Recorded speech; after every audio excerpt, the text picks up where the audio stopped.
Me gustaría tener un recuerdo grande y emotivo para el padre José María, porque yo sé que él nos sigue por Facebook y me manda siempre mensajes, me dice: Ignacio, sé valiente, tira para adelante y échale energía y saca el proyecto adelante. Desde aquí, José María, te mando este mensaje y te doy las gracias por todo el apoyo que me has dado.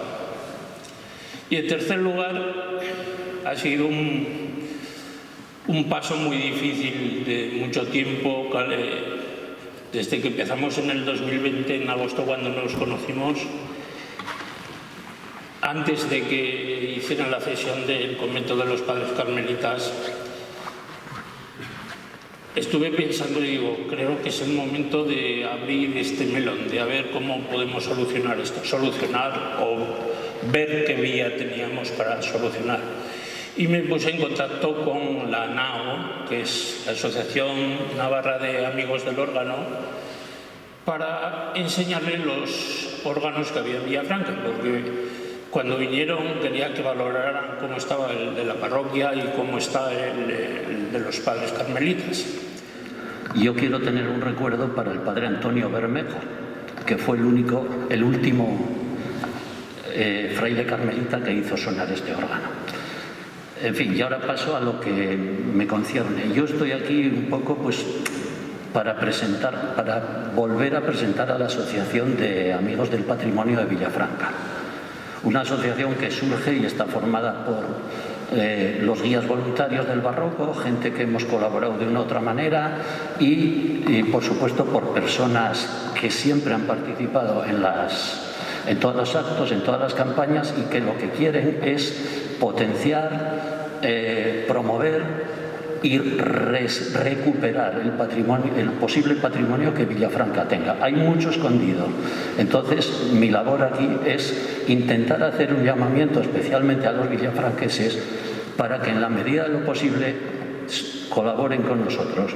Y voy a citar en concreto una cosa que a mí me preocupa mucho. Estoy pensando en el patrimonio inmaterial, la memoria popular de Villafranca. Nos estamos quedando sin gente mayor que nos pueda recordar cómo se divertían, cómo trabajaban, cómo hacían las fiestas, etcétera, etcétera. Entonces hago un llamamiento para que todo aquel que pueda colaborar, venir a nosotros y decirnos cualquier cosa, se acerque sin ningún temor.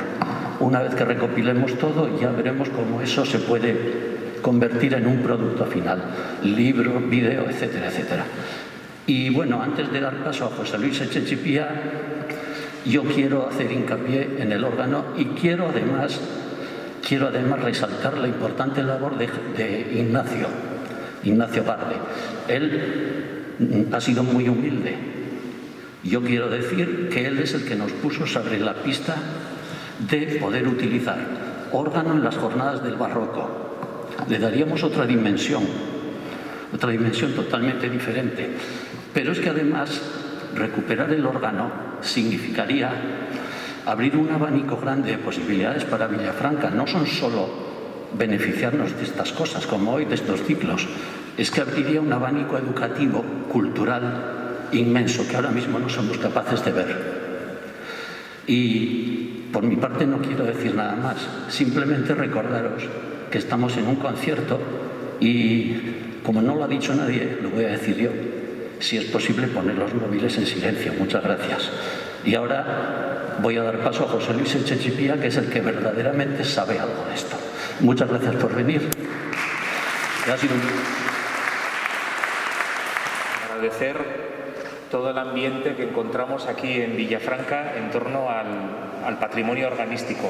No solo al patrimonio organístico, sino en general. Pero claro, ahora estamos tratando pues de lo que estamos.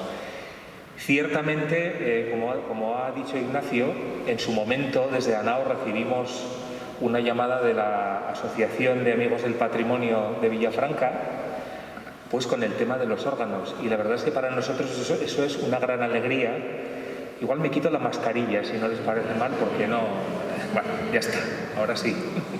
Bueno, como decía, recibimos esta llamada y para nosotros siempre es un motivo de mucha alegría porque durante muchos años nos ha sucedido de ver patrimonio organístico en diversas localidades de Navarra interesantísimo, en un estado de abandono por circunstancias de cada sitio, de la historia, y sin embargo pues también una ignorancia y ver que en esas localidades se vive de espaldas a este patrimonio.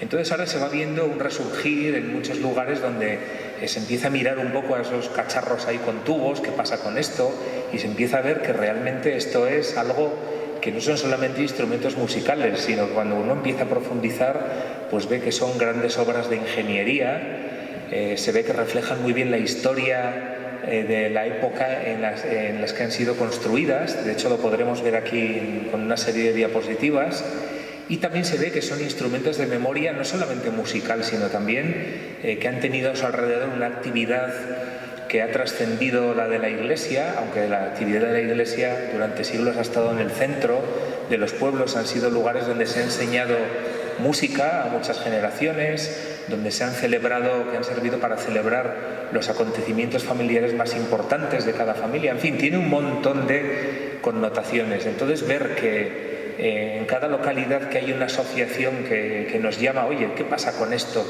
Bueno, pues para nosotros es una gran alegría y es un motivo de agradecimiento también, porque tenemos muy claro que sin las asociaciones locales, pues en fin, pues lo que nosotros hagamos es muy limitado, porque podemos decir si este órgano es de esto, si se puede hacer esto, si lo otro, pero no estamos día a día con los instrumentos y en los lugares, ¿no? Así que bueno, pues quiero agradecer a la asociación, quiero dar la enhorabuena por este interés. Y luego también respecto a lo que ha dicho Jesús, Jesús ha dicho poco, pero ha dicho mucho, o sea, porque ha dicho que los beneficios de tener, casi me ha dejado ya con el último apartado que pensaba yo decir, me lo ha ahorrado. No, muy bien, porque si no me voy a alargar demasiado y no quiero tampoco aburrir, pero sí que ha dicho que la razón de restaurar estos instrumentos, y yo añado, y no solo los instrumentos, sino el oficio de organista actualizado, como también las personas que pueden dar realmente el uso y la difusión cultural y de todo tipo que tienen estos instrumentos. Bueno, pues el hecho de restaurar estos órganos va mucho más allá que traer el ciclo de órgano, que a fin de cuentas tiene que ser la punta de un iceberg de una actividad mucho más amplia de todo tipo, como muy bien has dicho, Jesús. Entonces, bueno, pues en todo este contexto lo que pretendemos con esta pequeña sesión previa al concierto es darles a conocer un poco más lo que tienen aquí mismo en Villafranca. En un principio la charla lleva el título referente al órgano al Cavall i Col, que está ahí arriba en el balcón lateral. Pero luego pensando digo, bueno, hay que hacer una referencia también al órgano de la parroquia, porque es un instrumento muy interesante y porque no podemos solamente mirar una parte, aunque dediquemos un poco más de espacio a este órgano. Entonces, bueno, tengo aquí a Íñigo, ya que tengo un secretario que me va a pasar las diapositivas. Muy bien. Bueno, es que aquí no veo muy bien la pantalla, pero bueno, bien. Aquí he puesto un par de títulos. Como dos historias para dos novelas. Esto parece un poco exagerado, pero realmente van a ver ustedes cómo es cierto. Cuando vinimos a estudiar los instrumentos con la llamada de Ignacio, dentro de un proyecto que está realizando ANAO con la sección de patrimonio del Gobierno de Navarra, con la colaboración de la diócesis de Pamplona y Tudela, para actualizar el catálogo de órganos que data de los años 80 y a la vez para profundizar en algunos aspectos que entonces no se trataron porque no eran el objetivo de aquel trabajo. Este último aspecto consiste en entrar en los instrumentos y ver realmente su estado y luego el paso de los años, cómo ha sido dentro. Porque aquí uno se lleva grandes sorpresas, como les he dicho, se reflejan épocas históricas y un montón de aspectos que tampoco ahora hay tiempo de desglosar. Pero en el caso de aquí habíamos leído en el libro de Sagaseria y Taberna, el catálogo de órganos del año 85, que en los años 50 había desaparecido la tubería del órgano de la parroquia, un instrumento de Josep Mañeru, uno de los principales organeros de la escuela de Lerín, y que, bueno, pues que en una noche habían venido con un camión y se habían llevado la tubería, parece ser que a Marquina. Bueno, nadie sabía nada, esto es muy novelesco. Entonces luego, cuando pudimos explorar el instrumento por dentro, yo personalmente pensaba que nos íbamos a encontrar tan solo una caja, pero es que nos encontramos un órgano entero salvando la tubería, claro, que no es poco, pero sí que está toda la mecánica, tanto la original como alguna pequeña reforma que tuvo después. Eso les quiero mostrar, ya te diré, Íñigo. Entonces, bueno, esto es por un lado. Por otro lado, el órgano de aquí del Carmen, este es un instrumento que algunos, y todavía hay quien piensa que es un instrumento electrificado, es decir, que su mecánica original fue cambiada por un sistema eléctrico posterior y que, bueno, pues con toda la pérdida que supone eso de riqueza patrimonial, ¿no? Luego también se han tenido varias teorías, o se tienen también varias teorías, que se trajo aquí este órgano en los años 40 y que se colocó con su caja en el coro, y que más tarde por razones de espacio se quitó la caja y se metió en el arco que está hoy en día. Bueno, ya les explicaré cómo esto, pues me parece que esta teoría ya no se sostiene. O sea, ya ven que hay mucho misterio en torno a esto, pero bueno, algo se puede ir aclarando con todas las precauciones, por supuesto, pero también con argumentos. Entonces, ahí, esta fotografía que tienen es una parte del órgano de la parroquia, donde se ve pues cómo está por dentro, pues bueno, conserva toda la mecánica, todos los conductos de los tubos, y sin embargo no queda nada de tubería. En su momento se pensaba que la tubería se llevó a otro lugar para aprovecharla, pero hay un detalle que nos llamó la atención cuando entramos al órgano, y es que no solamente falta la tubería, sino también todos los postajes y conductos de aire metálicos, de plomo, estaño, plomo, sobre todo los conductos, con lo cual esto hace pensar que la razón de llevarse todo esto fue para aprovecharlo para metal, venderlo para chatarra y sacar un dinero que posiblemente sería muy necesario. Pero esto es una teoría como puede ser la otra, pero añade posibilidades, bueno, interesantes cuando menos, ¿no? Puedes pasar. Aquí he preparado algunas.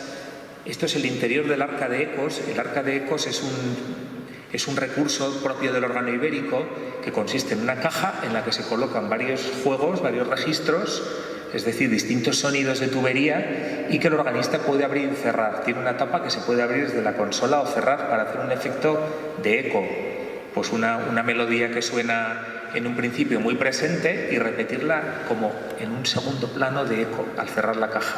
Bueno, pues esto es el interior de esa caja, y aquí se ve pues cómo está todo donde estaba la tubería, pues hoy en día sin la tubería. Y aquí vemos un ejemplo. Abajo está el arca de ecos de Villafranca con la tapa abierta, abajo es la caja donde tenían que estar los tubos, la tapa es lo de arriba. Y para que entiendan un poco cómo es esto, he incluido aquí dos fotos del arca de ecos del órgano de Uztarroz, que es otro instrumento de la escuela de Lerín, de Matías de Rueda. Y ahí se ve pues cómo conserva la tubería dentro de la caja, para que se hagan la idea. Aquí quiero hacer una pequeña sección para que entiendan por qué digo que el órgano es una máquina de ingeniería de gran interés y además de gran complejidad. Esto es una foto tomada con una especie de gran angular, con la idea de captar toda la parte baja de, en este caso, el órgano que hay en Santiago de Puente la Reina. Este es un instrumento que no es un órgano barroco, es un instrumento construido en 1924 por la firma Mezo y compañía. Y ahí se ve, pues bueno, cómo está en el fuelle, cómo está la parte de la mecánica. Esta es la planta baja del órgano, digamos, y encima de eso ya está toda la tubería. Aquí tenemos un poco lo que es la tubería de un órgano de esas características. En la fotografía de la derecha ven algo de la mecánica, ya es de una época industrial esta mecánica. Luego ya verán con la mecánica del órgano de aquí cómo es mucho más artesanal. Ya ven los tubos que son de distintas formas, tapados o abiertos, ordenados en hileras. Ahora vamos a ver ejemplos de algunas consolas, es de donde el organista pues controla todo, la música que toca, los sonidos que va a elegir en cada momento. Según las consolas hay quien dice que parece que estamos al mando de un avión, ¿no? Y a lo mejor es que tendríamos que haber sido pilotos más que organistas, pero bueno. Esto es el esquema de la consola del órgano de Azcoitia. ¿Cómo están los registros? Todos estos pomos redondos son, digamos, instrumentos de la orquesta, son timbres diferentes que el organista tiene que combinar para conseguir diversas sonoridades y que también hay que saber un poco cómo combinarlos, ¿no? Aquí está el órgano de, ya ven, el órgano de Vera, un instrumento que es uno de los más emblemáticos de Navarra, pues tanto por su interés como por el interés que ha habido en la localidad de Vera de promocionarlo y de dar a conocer que tienen un gran instrumento, ¿no? Ya ven que tiene ahí los 3 teclados, tiene otro que no se ve aquí para los pies, como tiene este del Carmen, este de aquí arriba, y luego tiene los pomos que les decía que se sacan para buscar el sonido que se quiere conseguir. Este es el órgano de San Salvador de Leire, es una consola actual del año 2014 de sistema eléctrico. Ya ven un poco también cómo los conceptos estéticos van variando. No es igual una consola del siglo XIX que una pues del siglo XX, y esta todavía no es de las más vanguardistas que se pueden encontrar, pero bueno, se ve ya una idea diferente. Por ejemplo, a los lados, para los registros no hay pomos de los que se tira, sino que estos son táctiles. Se toca y entonces se pone con tocar el botón, pues se activa el registro, ¿no? Y entonces, bueno, ahí ven toda la... Este es uno de los que mucha gente dice que parece que estamos a los mandos de un avión. Y aquí tenemos la consola que tenemos aquí arriba, la del órgano Cavaller-École Mouthen de aquí, del Carmen de Villafranca. Es muy interesante porque este es un órgano de en torno a 1910. Y estos órganos, hay unos modelos de este constructor que en lugar de tener la consola en medio, pues la tiene en lateral, y este parece ser que la tenía en un lado de la caja, no en el centro. Ya verán ustedes por qué, porque luego vamos a ver alguna foto en su emplazamiento original. Y luego otra característica era que en órganos posteriores ya se eliminó tener los pomos de los registros en la parte de arriba. Luego acabaron poniéndose todos en el lateral, quizá por ser un poco más efectivo, ¿no?, a la hora de funcionar, ¿no? Aquí tenemos otro ejemplo de un órgano también de una época parecida, del mismo constructor, que ha tenido luego bueno, este tiene una historia también particular porque era un órgano más grande y luego se trasladó una parte a la parroquia de Usurbil, pero en origen era un órgano que construyó un personaje con mucho dinero y con mucha afición musical, y a lo mejor un tanto excéntrico, en Biarritz, en un palacio que tenía, y lo tenía para uso particular. En fin, esta es otra historia que es digna de una novela, desde luego. Bueno, y ahora vamos ya con un poco la pequeña historia de este órgano, ¿no? Esta es la caja original del órgano, y esta caja hemos podido fotografiarla porque se encuentra actualmente en la sala de la Filarmónica de Bilbao, donde estaba el órgano antiguamente. Entonces la caja es la caja original, los tubos no son tubos de verdad, sino que son chapas muy bien hechas, por cierto, que de fuera da el pego, aunque bueno, ver tubos dorados ya da un poco de... es extraño, pero bueno, está ahí, cumple su labor estética, ¿no? Aquí vemos un poco la otra vista del órgano con el escenario debajo. La razón que les decía de por qué la consola es lateral es porque, como pueden ver, delante del órgano, pues hombre, podría haber una consola abajo, pero entonces quitaría espacio para las agrupaciones instrumentales, para el escenario, vamos, que está abajo. Entonces se puso la consola en la parte izquierda de la caja, y eso se puede ver. Bueno, aquí tienen el interior de la caja, que no tiene nada. Esto sí que no tiene nada, ni la mecánica, ni la tubería, ni nada, porque toda la mecánica, la tubería están aquí, dentro de ese arco. Aquí está esperaba ahora otra foto, que hay una foto antigua, se ve que me la he comido. No, que no es por ti. A ver, echa para atrás, Íñigo. No, pues no, se ve que no está. Bueno, es que hay una foto antigua que se ve de la sala de la Filarmónica, y se ve un poco al organista, un poco así de lejos, se ve que está alguien en el lado izquierdo de la caja. Con lo cual, esta teoría iba a quedar yo de maravilla ahora con esta foto, pero bueno, me tendrán que creer. Bueno, estos ya detalles de la consola, la firma del constructor, aquí está, Aristide Cavaller-École, París. Aunque ya para esta época Cavaller-École había muerto, pero todavía durante unos años los sucesores siguieron firmando de esta manera. Luego ya pasó a ser Cavaller-École Mouthen, y luego fue evolucionando. Esto, insisto, es la consola que hay aquí arriba. Esta es la parte del pedalero, aquí ven esto es el teclado que se toca con los pies aquí abajo, y luego estas cucharas, estas piezas metálicas son para activar con los pies distintas posibilidades del órgano, pues que si acoplar los teclados para que puedan tocarse a la vez, o llamadas de lengüetería, si se quiere poner una trompeta, y claro, con las manos igual no se puede, sin embargo, si se tiene el pie libre, pues bueno, viene muy bien, ¿no? Efectos así. Esto es un poco la caja expresiva. La caja expresiva, digamos que es una evolución del arca de ecos que hemos visto antes, y consiste en poner una serie de tubería dentro de una caja que tiene unas persianas que el organista puede abrir o cerrar gradualmente para hacer efectos de crescendo o diminuendo, cosa que en este tipo de órganos que buscaban una textura orquestal, una sonoridad más parecida a la orquesta sinfónica, pues es decisivo, claro. Ahí se ve, con esta zapata es donde el organista puede abrir o cerrar gradualmente la caja expresiva. Aquí ven un poco el pedalero y quitando la tapa de ahí delante, la mecánica que tiene dentro. Si se fijan, es una mecánica ya, las piezas ya son de corte industrial, y luego aparte están muy bien construidas, desde luego. Se ve mucha regularidad en las piezas, se ve una manera de construir que demuestra eso, una época ya más industrial que lo que veremos luego con el órgano de la parroquia. Esto es un detalle del interior del órgano, una máquina neumática que servía para ahorrar ciertos esfuerzos al organista.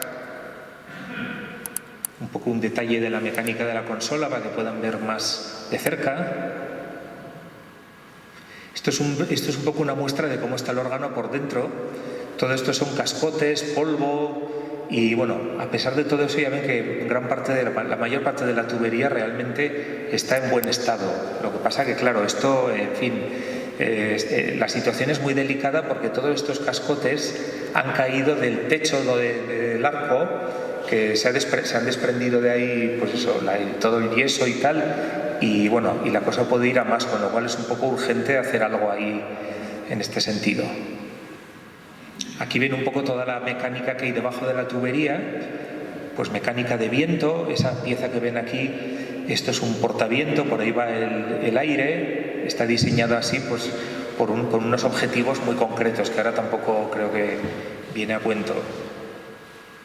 Y aquí tienen un poco otra parte de la tubería, que esta sí que está doblada, un poco estropeada, porque pues le han caído cascotes pero bueno, a pesar de todo eso es una tubería al parecer recuperable porque el material es extraordinario. Y creo que aquí ya está. Muy bien.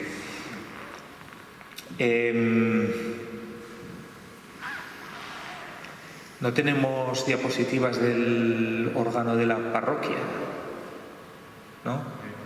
No hay más, vale, bien.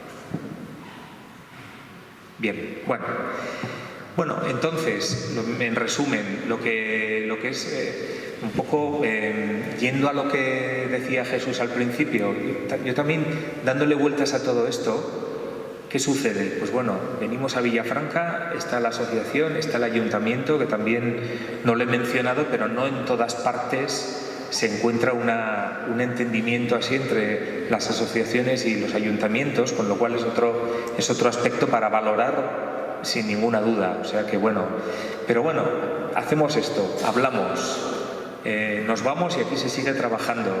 Pero muchas veces la pregunta que surge es decir, bueno, ya, pero ¿para qué vas a invertir aquí un dinero importante? Aquí, por ejemplo, ya no hay culto.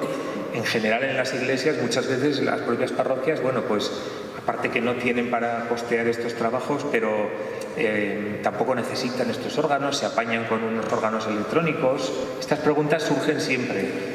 Y durante muchos años pues uno se queda un poco como, bueno, ¿y ahora qué digo yo? No, es muy interesante, artísticamente sí, pero esto no llega. Hay que buscar, por eso, rehabilitar los instrumentos y hacer una relectura. Ahora que está tan de moda esta palabra, pues me ha salido. Pero bueno, hacer una relectura de lo que pueden aportar. Y bueno, en el caso de este órgano, ¿qué pueden aportar? Bueno, si vamos tirando del hilo, vemos, yo me acuerdo cuando fuimos a la Filarmónica de Bilbao, tienen un camerino que está repleto de fotografías de intérpretes que han pasado por allí desde que se inauguró la sala. Y con algunos la verdad es que te impresiona porque dices, joder, este intérprete del año Catapum, que es una leyenda, mira, la foto y aquí estuvo. Bueno, pues uno de esos fue el que inauguró el órgano, este órgano. Fue inaugurado por Alexandre Guilmant, que fue un organista, compositor francés muy prolífico, que también dio giras por todo el mundo de conciertos y que fue un hombre de gran importancia y con una música extraordinaria. Bueno, pues a él se le invitó a inaugurar este órgano en Bilbao. También descubrimos que en este órgano durante unos años, mientras fue profesor de órgano en el Conservatorio de Bilbao, dio clases Jesús Guridi, que es uno de los compositores españoles más importantes del siglo XX, que es muy conocido pues, por su música sinfónica, por algunas zarzuelas, por ejemplo el Caserío, sobre todo, ¿no? Y bueno, tiene obra para piano, tiene obra para órgano, porque él era organista y profesor de órgano. Bueno, pues dio clase en esa consola durante un tiempo. Luego está el hecho de ser este un órgano construido por una de las empresas más prestigiosas que ha habido en todo el mundo y que todavía gozan de ese prestigio, la de Cavall & Coll, que además fue una empresa que además de su gran calidad supo muy bien promocionarse. Ya la mentalidad empresarial de su fundador y su director, del propio Cavall & Coll, fue muy importante, y encontramos instrumentos de esta casa por todo el mundo, o sea, literalmente. Entonces, bueno, pues todos estos factores pues son hilos de los que se puede tirar y cosas que se puede contar a posibles visitantes, y luego cosas que se puede también no solo para los visitantes, sino para los colegios, los centros educativos, la escuela de música, formar músicos, organistas o pianistas que puedan también tener conocimientos de órgano y que puedan hacer aquí una labor, acompañando también a otros instrumentistas. O sea, hacer esto, que el órgano sirva, que los órganos sirvan para hacer un espacio ahí, en el que el patrimonio no es como un retablo, un órgano hay que hacerlo sonar, hay que estar ahí funcionando, ¿no? Entonces, bueno, posibilidades hay muchas. Lo que ocurre es que hasta ahora, pues igual nos hemos quedado que no hemos sabido leerlas, pero creo que hoy en día se pueden leer. Bueno, para terminar, no sé ya cuánto me he alargado, pero para terminar he preparado un par de pequeños vídeos de 3 minutos cada uno, en el que he puesto fotografías de ambos órganos, pero he hecho 2 vídeos separados. Uno con fotografías del órgano de la parroquia y con música interpretada en un órgano del mismo constructor que hizo este órgano, de Josep Mañeru, concretamente el órgano de Longares, que es un órgano que está en Longares, en Aragón, restaurado, y en el que se han grabado discos. Bueno, pues para que se hagan la idea de cómo sonaría este órgano reconstruido, y bueno, pues eso. Y con el segundo vídeo es también un vídeo con fotografías de lo mismo de este órgano que ya hemos visto, pero ahora las veremos en otro contexto, y de otros órganos, Cavall & Coll. Y la música que van a escuchar ahí es una pieza grabada en un órgano similar a este, que está en una abadía europea, no recuerdo ahora el nombre, creo que está en Francia, y pues así se puede hacer la idea, el día que se restaure este órgano, cómo sonará. Porque lo que está claro es que en esta casa organera da igual que los órganos sean grandes, medianos, pequeños, de salón, grandes órganos de 5 teclados de iglesias, porque la calidad es siempre extraordinaria. O sea que eso lo sabemos bien. Y ya les dejo con los vídeos. Gracias.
Después de esta pequeña muestra vamos a dar paso al concierto, que bueno, ha sido una manera de poder reproducir el sonido de un órgano en este espacio, pues después de un cierto tiempo, ¿no?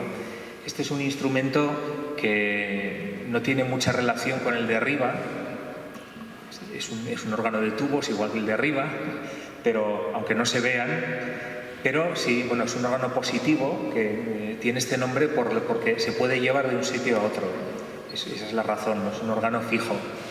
Es un instrumento construido por Sergio del Campo, junto con otro instrumento gemelo, forma parte de un proyecto de experimentación que hizo este organero, que nos acompaña esta tarde, aquí está con nosotros.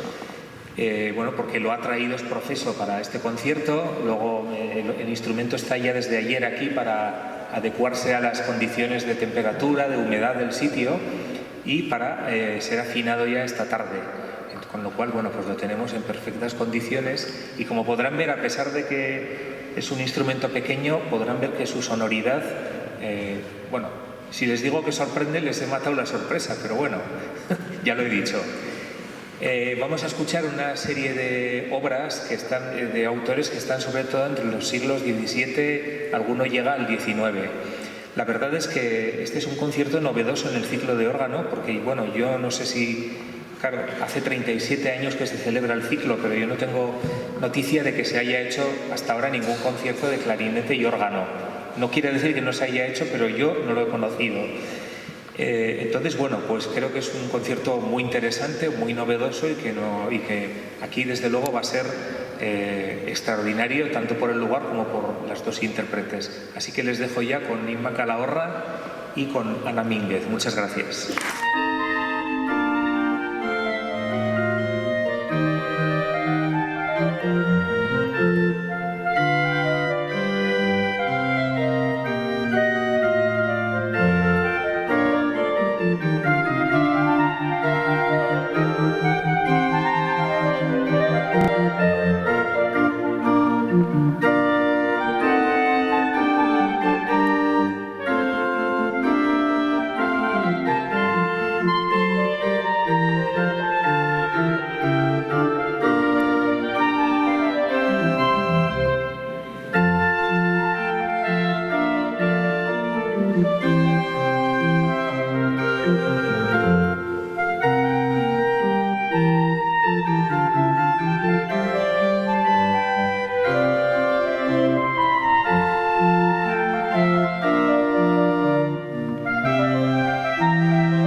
Gracias.